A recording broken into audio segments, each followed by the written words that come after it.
रहीम अस्सलाम वालेकुम। तो फ्रेंड्स, वफाकुल मदारिस अल अरबिया पाकिस्तान के तहत इम्तिहान देने वालों की तादाद क्या होगी, दर्जे कुतुब और दर्जे हिफ्ज़ की अगर बात करें, सबसे पहले हुफ़ाज़ की हम बात करें तो इस साल 88,374 हुफ़ाज़ किराम इम्तिहान देंगे, जिनका इम्तिहान 15 फरवरी से इंशाअल्लाह अज़ीज़ शुरू होने वाला है अनकरीब।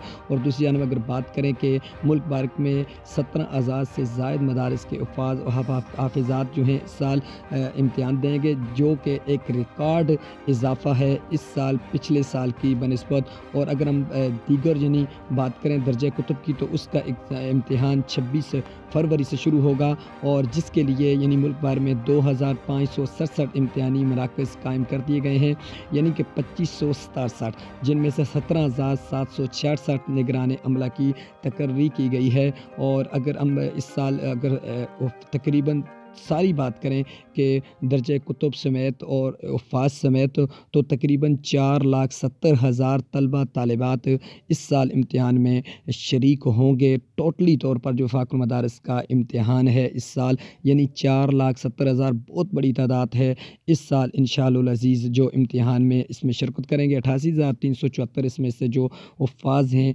वो इस साल इम्तिहान देंगे इंशाअल्लाह अज़ीज़। वफाकुल मदारिस के तहत जो भी नई अपडेट आएगी आप भाइयों तक ज़रूर शेयर की जाएगी। तो ये एक तादाद थी कि 4,70,000 के करीब जो इस साल यानी कि एग्ज़ाम देने जा रहे हैं तलबा तालिबात हुफ़ाज़, तो उनकी अपडेट आप भाइयों तक पहुँचाई है। उम्मीद है वीडियो अच्छी लगी होगी। चैनल को सब्सक्राइब